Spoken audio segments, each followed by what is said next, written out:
Good evening, it's your boy, man, Sean P, back with a little bit of science with Sean. Today, we're going to talk about how vaccines reduce transmission. We're going to get into, we're going to go through the several sources that are all in the description of this particular video. Um, Absolutely, yeah. All the sources are in the description of the video. Now, give me a second. I need to do this. Please like the show, share the show, tell a friend, tell a friend. We're live. I'm gonna get in and out. I know Dr. My eye lied, but I needed to handle some business with this and get these done because I won't have time to do them any other time. So I wanted to make sure we get this thing cracking. So I see a couple people coming in. I want to say peace to Nusha Keenan, Teddy, Benita was good. What up with everybody? Hope all is well. Again, man, do me a favor, like the show, share the show. Because I ain't shared it. So like the show, share the show.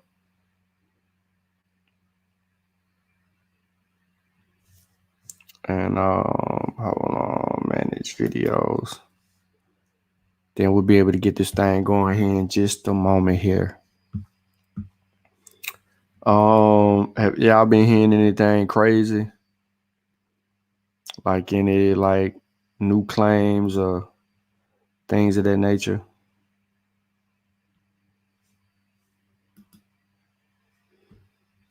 Anything of importance? No?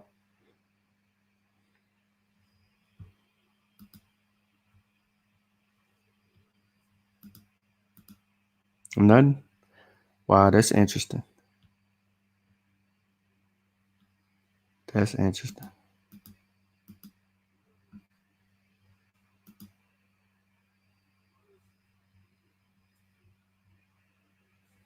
All right, I'm almost done, y'all. Yeah, I want that to be the thumbnail. That.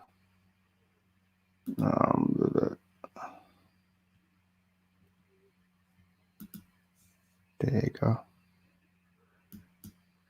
All right, so again, man, like the show, share the show, tell a friend, tell a friend. We live.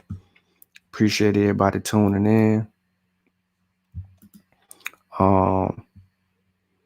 I think the people that are already in the chat right now, I think the majority of you, everybody, got their copy of what SARS-CoV-2 taught me. If you read more than 2 chapters, put one in the chat. If you read anything in there, put a 1. If you haven't even cracked it open, then you know what I mean. You could say that too.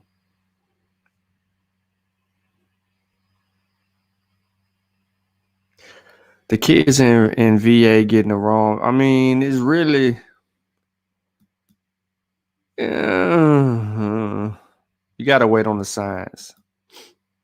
You gotta wait on the science because wholeheartedly, and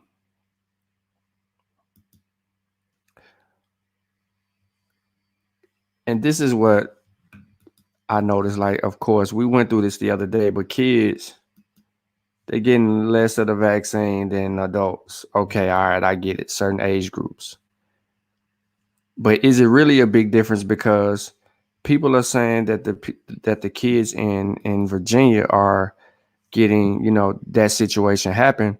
But what y'all have forgotten is that, and I don't know if Brother Malcolm is here or not, but in Memphis, 2 children were fully vaccinated with the adult size.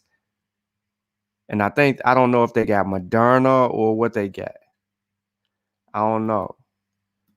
But if it was Moderna, then they have got 50 UG of Moderna. And I think they only got like 1 dose. But these kids was vaccinated with a higher dose usage. And we heard nothing negative about that. Absolutely nothing negative. I don't know if you knew that or not.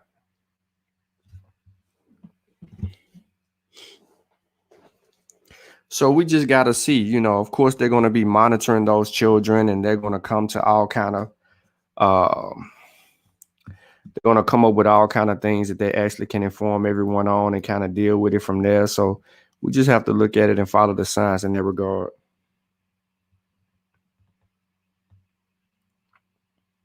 But yeah, man, as you come in, please like the show, share the show. You know, if you're not subscribed, subscribe to the channel. There's no way that we should be stuck at the number that we're stuck at. I mean, we've been trying to drop this information for quite some time. I understand that people are not really into the whole conversation about vaccine or vaccine science or evolution or whatever it may be. But we look to change the narrative and approach this thing from a sincere point of view. And with that being said, I'm gonna go ahead and share my screen. And I want to give everybody a shout out that actually rock with your boy, because you got to really be students of this to really even be involved in this. As you can see, there's no Kofi, no Chavis, no Sutek, no Satepara, no T'Challa. You know what I mean? It's none of them. You know why it ain't none of them? Y'all know why? Cause they some punks. Yeah. Kofi a punk. He looked like a little redhead.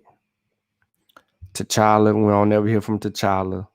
He didn't get famous and his ego blew up. Sutek and Satepara mining Bitcoin. He too busy. And Sutek, he on his way to the store. Notice he always on the way to the store when people live. And Chavis, I would tell y'all where he at, but you won't look at him the same if I told y'all. So that's where they at. It is what it is.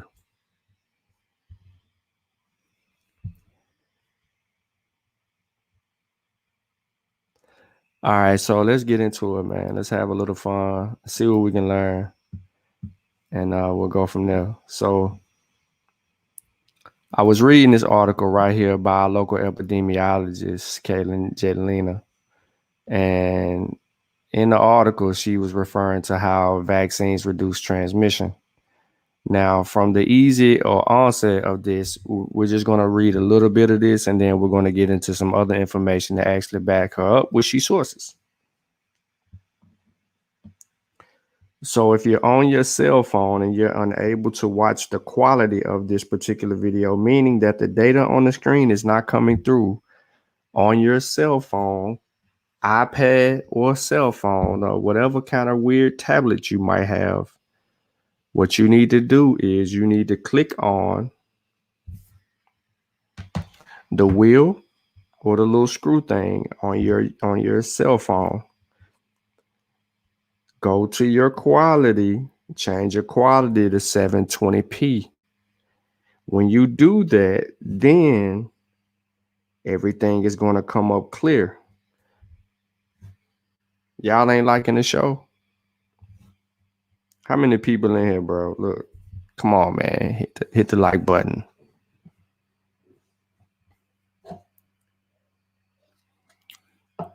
But anyway, she says, there's a common misconception that vaccinated people spread the virus as much as unvaccinated.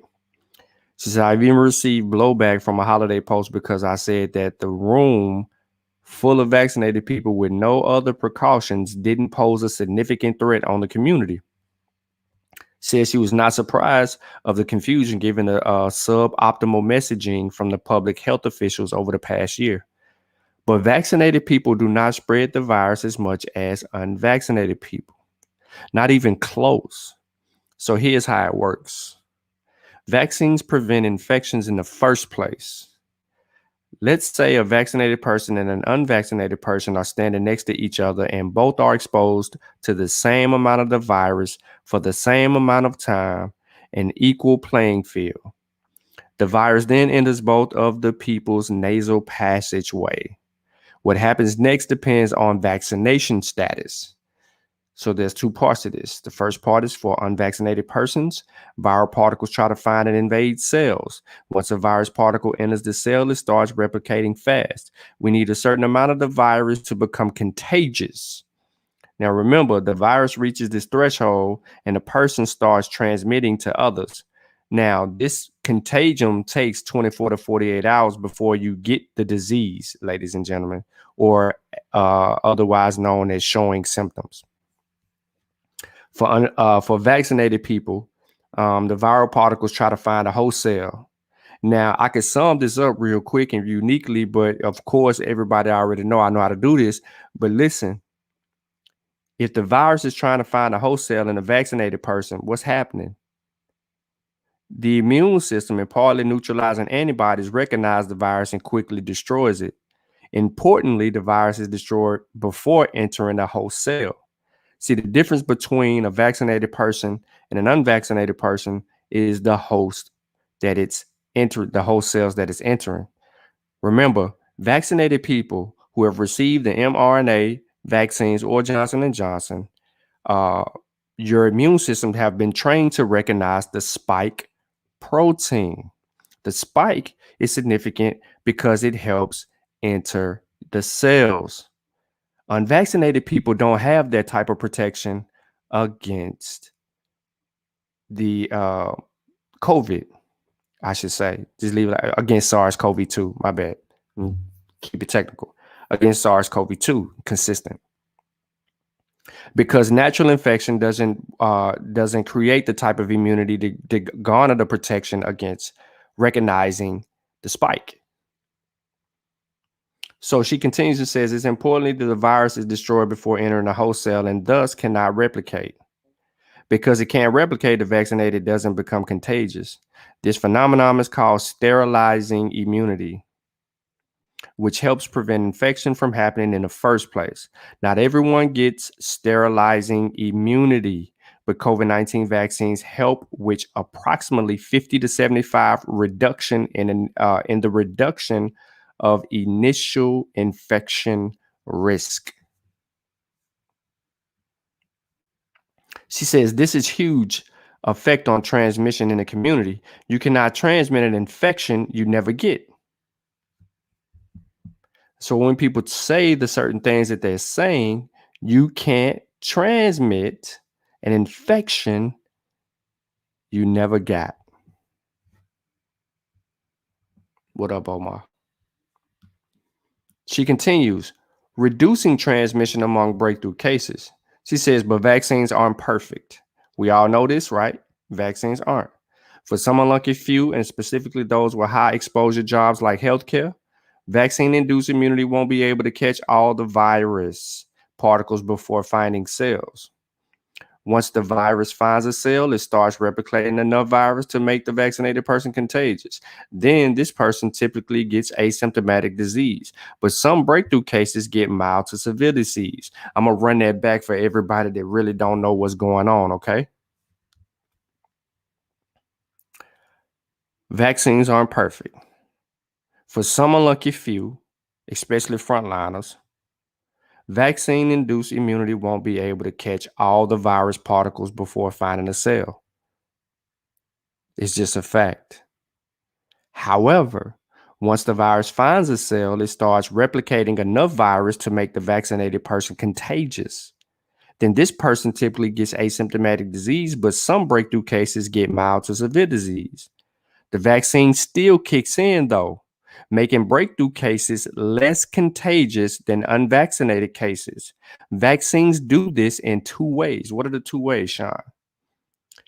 Clears the virus faster.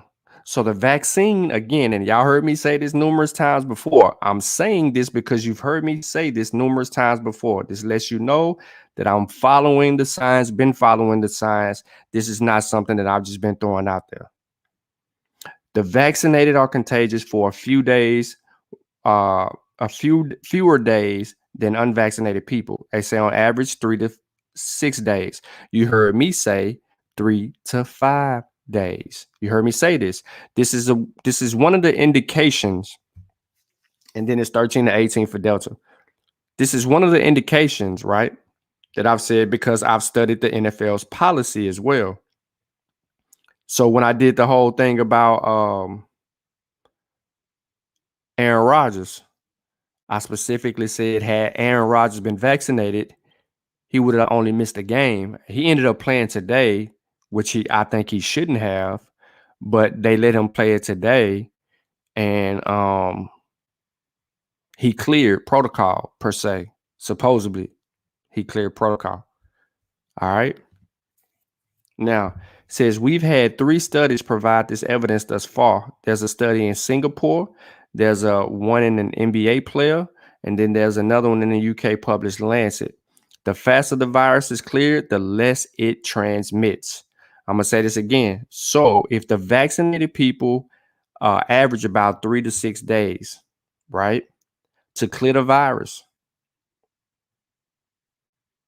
how could you transmit? Now, reduces, and number 2, that reduces the number of infectious particles. So vaccinated people reduce the number of infectious particles. In the first few days, breakthrough cases have the same number of virus particles as unvaccinated people. And remember, people was posting this, but they didn't understand this, right? But this was speaking specifically to viral load. But viral load particles do not equal infectious particles. See, this is what people that were sharing this data did not know. They didn't know that viral load meant infectious did not equal infectious particles. In fact, vaccinated have less infectious viral particles than unvaccinated. Kill the noise. For example, in a study where healthcare workers vaccinated and unvaccinated had the same viral load. However, 69% of the vaccinated were positive for infectious virus compared to 85% unvaccinated positive for infectious virus. We also saw this in another study in China. The less infectious virus particles we have, the less the virus is transmitted. So in conclusion, the majority of people won't spread the virus if they are exposed. Among breakthrough cases, vaccines ensure less infectious virus for a shorter period of time. Together, transmission is significantly reduced. She goes on to talk about boosters. And she says, boosters reduce transmission even more.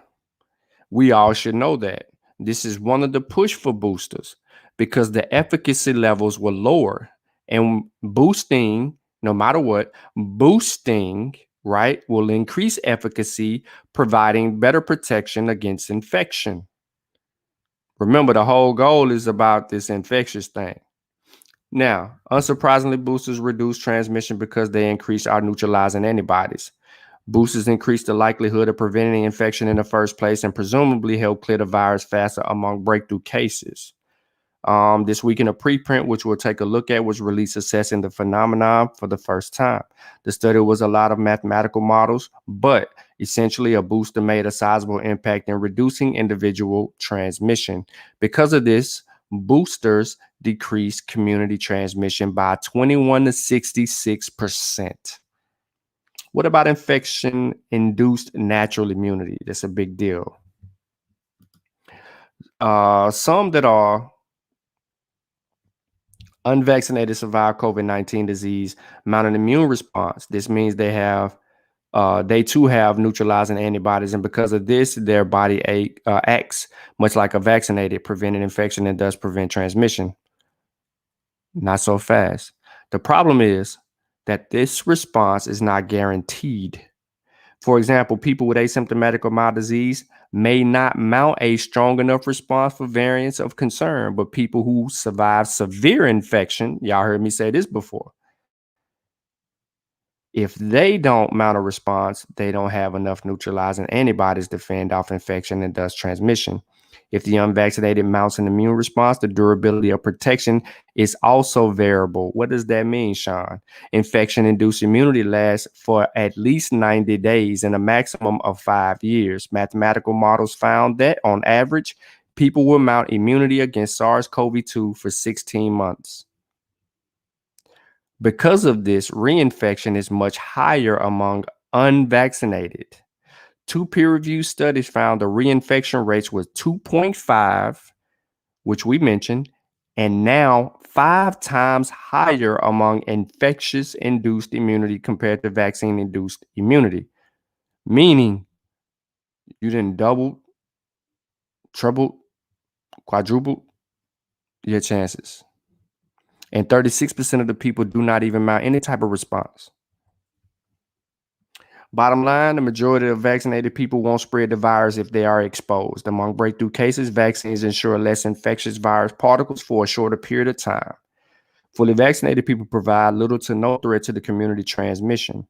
Boosters also help, and those with infection-induced immunity may or may not help reduce transmission.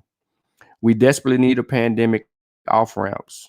I don't have to talk about the last part, but I'm gonna read it anyway. It says, what is our plan for transition into an endemic state? I continue to be surprised and disappointed that we still don't have guidance from the public health officials, but a very safe off-ramp is vaccinated people. A room full of vaccinated people, for example, at Thanksgiving, with no other precautions poses little to no threat to the larger community. So when you go spend Thanksgiving with your family members and friends, make sure that you're in a household full of vaccinated people. That's what I'm gonna do. So let's take a look at coronavirus infection survey technical article impacted of vaccinations on testing positive in the UK in October 21st.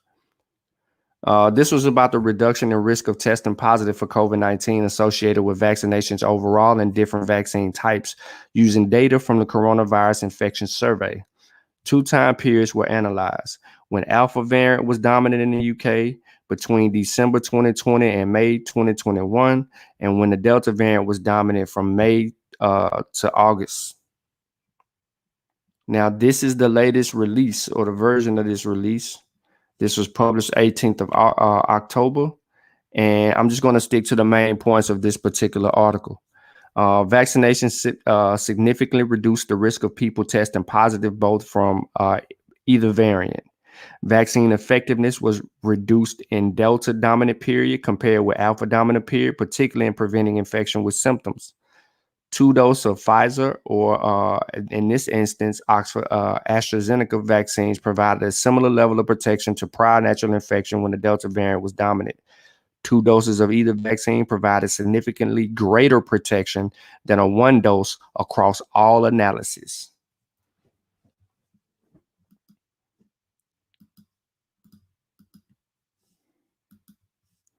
All right, so the gist of a preprint here. Man, I see. I see y'all got them wrenches working. That's a lie. That's why your comment got deleted. Faith in Jesus. Your name crazy. California hospitals aren't packed with fully vaccinated people being sick from COVID. That's a lie, because 99.98% of the people in the hospital related to COVID-19 are in unvaccinated people. So for you making that assessment that you actually making the assessment that you actually made is proof positive that you're wrong. Moving on.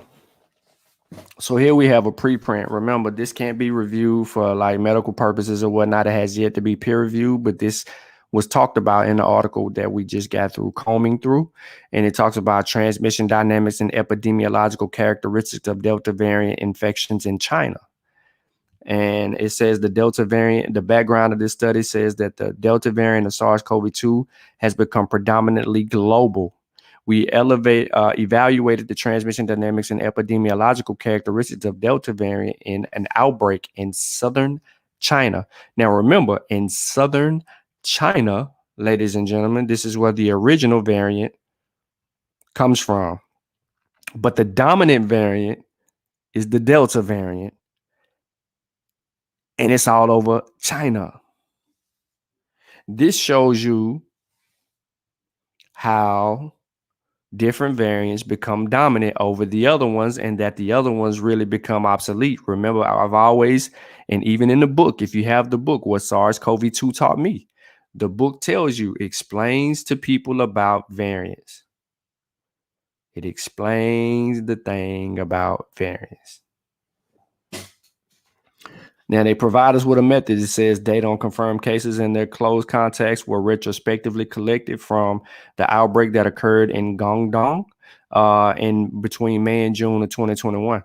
The key epidemiological parameters, temporal trend of viral loads and secondary attack rates were estimated and compared between the Delta variant and the wild type SARS-CoV-2 virus. We also evaluated the association of vaccination with viral load and transmission. All right, so they identified 167 patients infected with Delta variant in Guangdong outbreak. The mean estimates, the latent period and incubation period were 4 days to 5, almost 6 days, respectively. Relatively higher viral load was observed in the Delta cases and the wild type infections. The secondary attack rate close to context of Delta was 1.4% and 73.9%.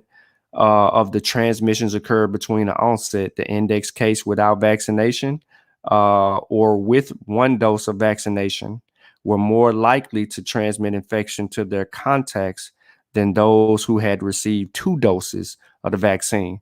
So during the outbreak and the spread, during the spread of this Delta variant in Guangdong, right? They looked at these 167 patients, and what they've come to learn is that there was a period of incubation that was required, respectively. All right. They also knew that there was a relatively higher viral load of Delta cases and wild type infections. And then there was a secondary attack rate among close contacts of Delta cases. Now, in that, the transmission occurred before onset, and people who've had either none or one dose were more likely to transmit infection to their contacts than those who have received 2 doses of vaccination. So what they're saying is go get your vaccine. Make sure you get both doses. All right, and another preprint published. This time we're just going to stick to the results instead of beating a dead horse. But this deals with SARS-CoV-2 variants in vaccinated and unvaccinated individuals. All right. So they did a study. The study presented data that actually involved some people, 173 people, who all had acute SARS-CoV-2 infections, right?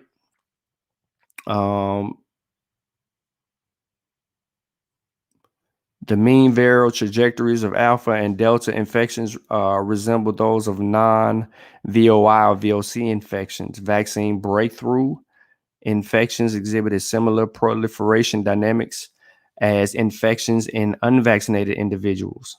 There's some data in here that would provide a mean. It says the mean proliferation time was 3.2 days. However, vaccinated individuals exhibited faster clearance, and that clearance was somewhere around 5 days, right? And remember, everything's on an average, so that 3 to 5 or 3 to 6 days was the range. It says in conclusion, the alpha and delta and non-VOI VOC infections featured similar viral trajectories. Acute infections in vaccinated and unvaccinated people feature similar proliferations and peak CT, but vaccinated individuals cleared the infection more clearly. All right. This is why you get vaccinated. You're going to clear the virus faster, and you might not even develop any symptoms, which is also useful because it keeps you from having to deal with long COVID. Now, viral concentrations do not fully explain the difference in infectiousness between SARS-CoV-2 variants, and mitigation measures are needed to limit transmission from vaccinated individuals.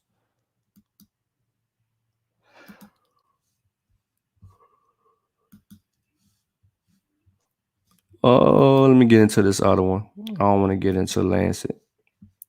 I'll be out there. I see you, Chef. That's what's up. Yeah, you gotta let me know. Oh, so y'all done read chapter 1 and went through the questions. Chapter 2 get a little interesting too. As far as vaccine breakthrough infections, dealing with this pre-printed PDF that we're dealing with here, which is up for peer review. Hasn't been certified yet through peer review, but it's up for it. That's why it's in a PDF form. It's a 15-page document. This document is representing the vaccine breakthrough infection portion of it. Remember, a lot of research that I'm doing probably about now, I'll just tell y'all this, is regarding breakthrough infections. Because, I in the book talking about the origins and breakthrough infections and stuff like that. So you're going to see probably me focusing on a lot of data in that regard. And as the data becomes readily available for me, I'll be able to continue to provide. Anyway, the background of this was SARS-CoV-2 vaccines are highly effective at preventing COVID-19 related morbidity and mortality. As no vaccine is 100% effective, breakthrough infections are expected. They analyzed the virological characteristic of 161 vaccine breakthrough infections in a population of 24,000 vaccinated healthcare workers. I'm going to say this again. They analyzed virological characteristics of 161 breakthrough infections in a population of 24,000 vaccinated healthcare workers using RT-PCR and virus culture.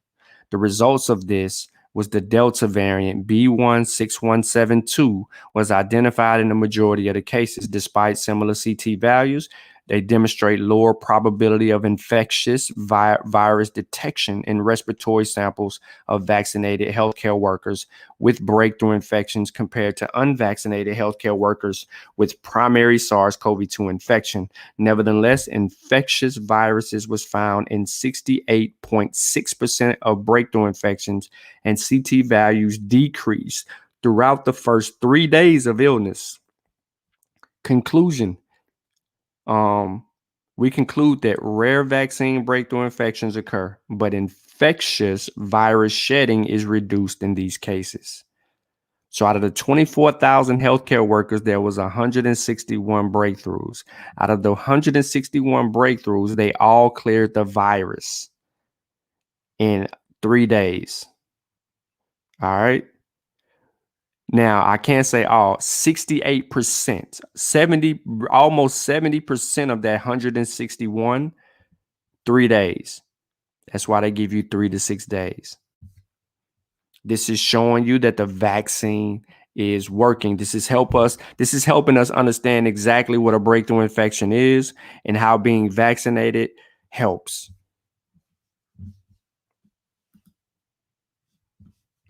You're less contagious. All right, so another study, preprint, 3rd dose vaccine reduced infection. So now we're dealing with a booster, pretty much. In the findings, 8 months of warning reduced protection of Pfizer vaccine against all infections from 80% to 60%. A 3rd dose increased the neutralizing antibody titers 25.9, almost 26-fold relative to levels after 8 months of warning. So they looked at a study that was 8 months out, and then they gave people boosters, right? All right, cool, no problem. Now, what happened is the boosters increased protection against infection and transmission from a 3rd dose. All right, so the R naught, or the R, by 21% to 66%, depending on the vaccine coverage, and previous infection, and reduced the R below 1 when vaccination coverage was high or contact rates were well below pre-pandemic levels. So the R naught, or the R in this instance, was reduced in the vaccine crowd, meaning the transmissibility was less. All right, interpretations. A 3rd dose of Pfizer vaccine could reduce transmission of SARS-CoV-2, which could reduce infection in unvaccinated individuals and breakthrough infections in vaccinated individuals, while vaccination or unvaccinated individuals, especially in developing countries, would be more effective for reducing disease than providing a third dose to vaccinated individuals. The benefit of a third dose in reducing transmission is sizable and increased with vaccine coverage and contact rates among individuals. So, ladies and gentlemen, basically, this interpretation is saying instead of really just giving booster shots to people, we should be vaccinating those who don't have the means. Because if we just vaccinated more people that were unvaccinated, you really don't really have to get into the whole booster thing, because you're dealing with stuff that's going to help you reduce host, right? No host, no go.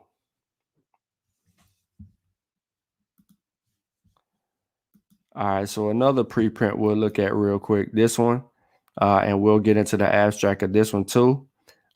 This preprint has this doc ID and all of that, and is also up for peer review.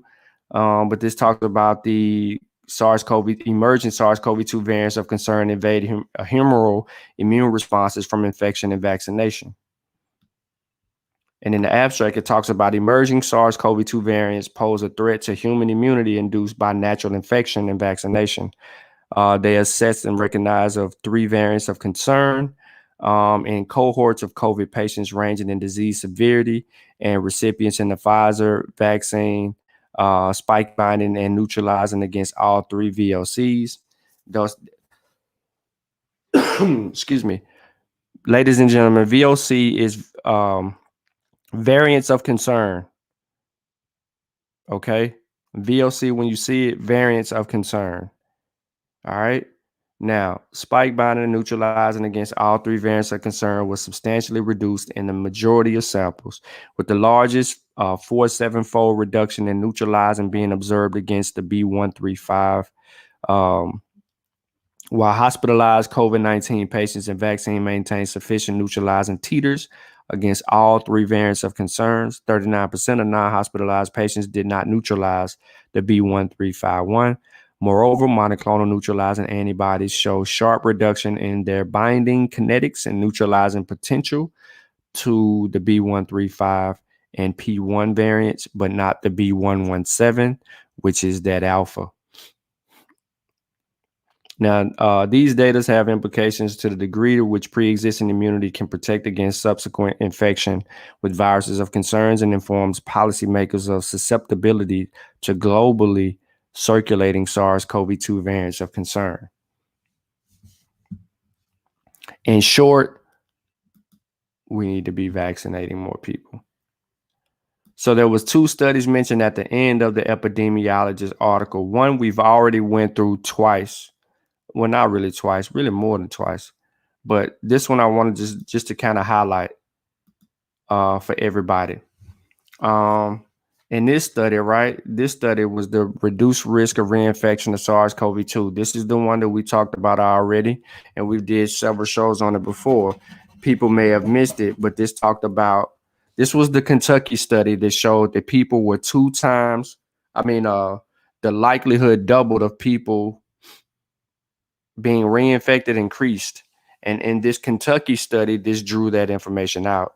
So here it has overall 246 case patients met eligibility requirements and were successfully matched by age, sex, and date of initial infection, with 492 controls.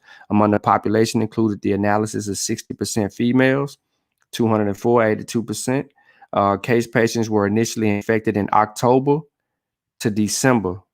Among case patients, 20% were fully vaccinated compared to 34% controls. Kentucky residents with previous infections who were unvaccinated had 2.3 times the odds of reinfection compared with those who were fully vaccinated. Partially vaccination was not significantly associated with reinfection. So that backs up the science there that we've been talking about. And you'll also see some of this data in what SARS-CoV-2 taught me the more you read.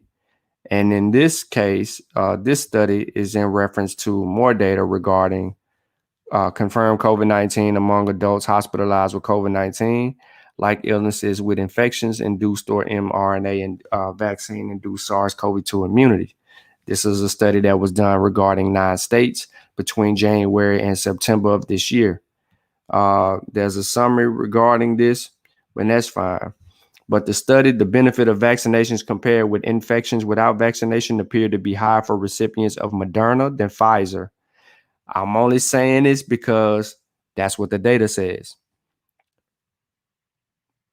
For all of y'all represent Pfizer. Now it says, which is consistent with a recent study that found higher vaccination effectiveness against COVID-19 hospitalization for Moderna vaccine recipients than for Pfizer recipients. In the study, the protective effect of vaccination also trended higher for adults 65 and above and those 18 to 64. However, considering the limited data by both product type and age, additional research is needed on relative protection of vaccination versus infection without vaccination across demographic groups. We have that information if we go back and look at it from a different perspective. However, this study was published, were updated here, and then it was actually done on the 29th. So what this is basically saying are these things. What is already known about the topic? Previous infection of SARS-CoV-2 COVID-19 vaccination can provide immunity and protection against subsequent SARS-CoV-2 infection and illness. What's added in the report?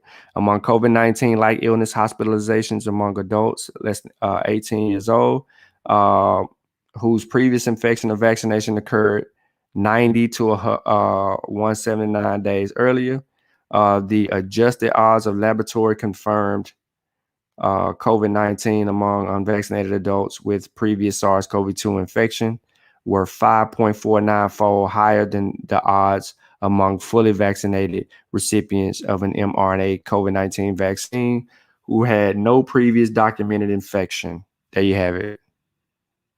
There you have it. Now, what are the implications of the public health practice? All eligible persons should be vaccinated against COVID-19 as soon as possible, including unvaccinated persons previously infected with SARS-CoV-2.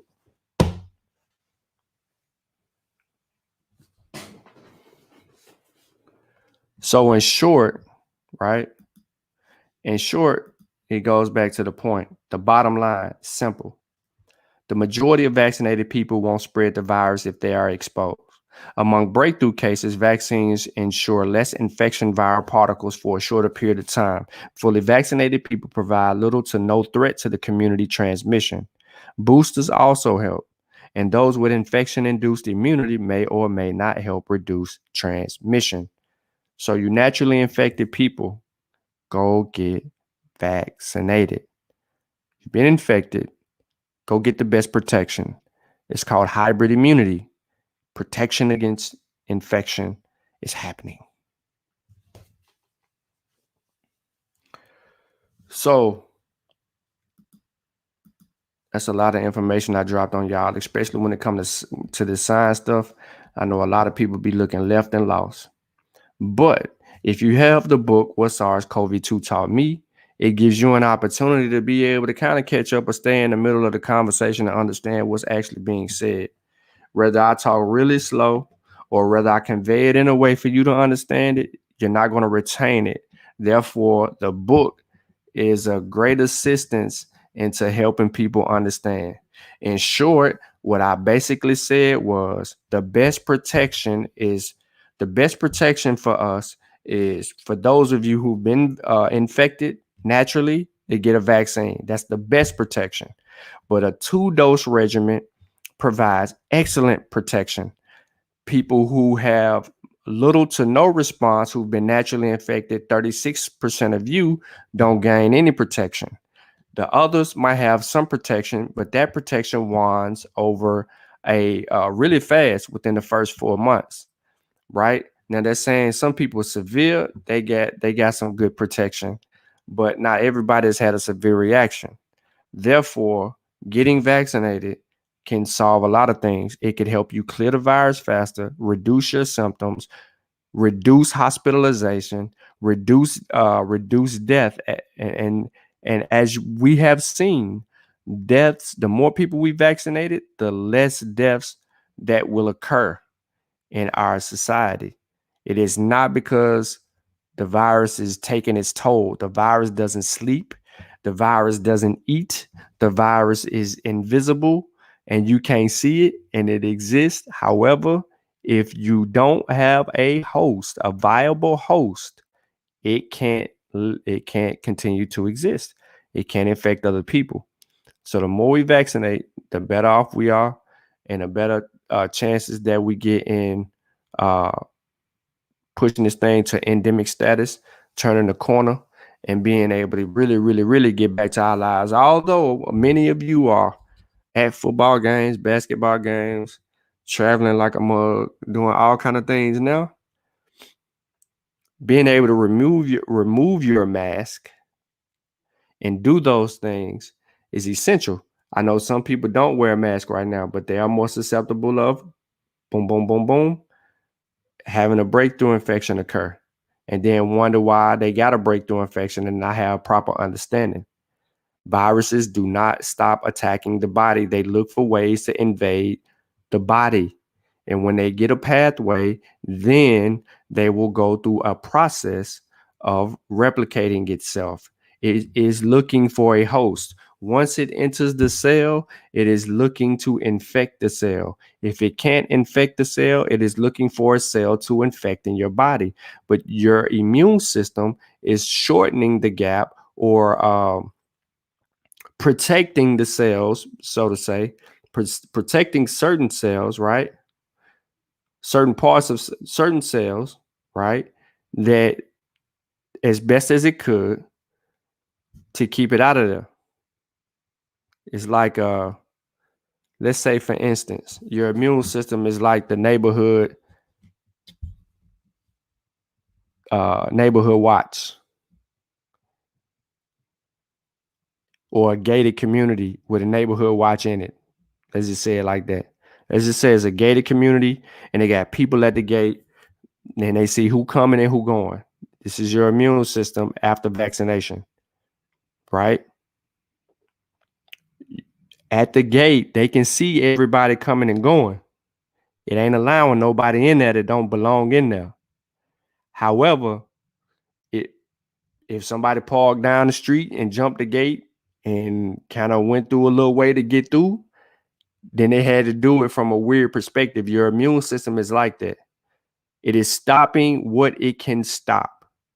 What it can't stop that actually does get through, on the backside of that, the body will recognize it once that occurs and deal with it, right? The security will eventually see that somebody then jumped a fence, and let's go deal with it. Let's go deal with this intruder. And it's going to take less time to deal with the intruder. It's not going to take a long time. It's going to take less time, less stuff happen. That's the beauty of being vaccinated. Vaccinations reduce transmission. Vaccinations reduce infection. But vaccinations also reduce hospitalizations and death. Period, point blank, straight up, at high numbers. This is why I still know I don't need a booster shot yet, because that 99.98 is still existence. So look, man, I appreciate everybody for tuning into this particular show of how vaccines reduce transmission. Again, there's a gang of sources for anyone who want to comb through the sources, get more acclimated. There's some Lancet reports and things of that nature that may be beneficial to you as well in this bill. Utilize these tools. If you don't have the book, What SARS-CoV-2 Taught Me, get the book. It's a successful tool that'll help you be able to retain some things to help you advance the conversation, and especially educate your family members and friends along the way. I'm not asking you to get it because I wrote it. I'm asking you to get it to protect yourself and your family and your friends. That's it. You get the book, you're going to learn something from the book. I promise. If you get the book and you don't learn something, let me know. If you get the book and have points of contention, you're more than welcome to speak those contentions, because we've been looking for people to actually have contentions bring those to the forefront since the book released, and we haven't found anyone yet. So the link for the book is in the description. I'm gonna put it in the chat too, but the link for the book is in the description of this particular video. After you scroll past the sources, it's right there. There's no hiding it or anything like that. Get the book, educate yourself, educate your family members and friends. For those of you who didn't have enough information to make an informed decision on what to do, this will help provide a pathway for you answering those questions that you still had, and actually properly educate you on the subject matter on a layman level.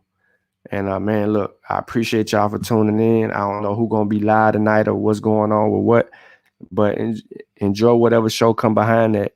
And you know what I'm saying? And we'll see you again.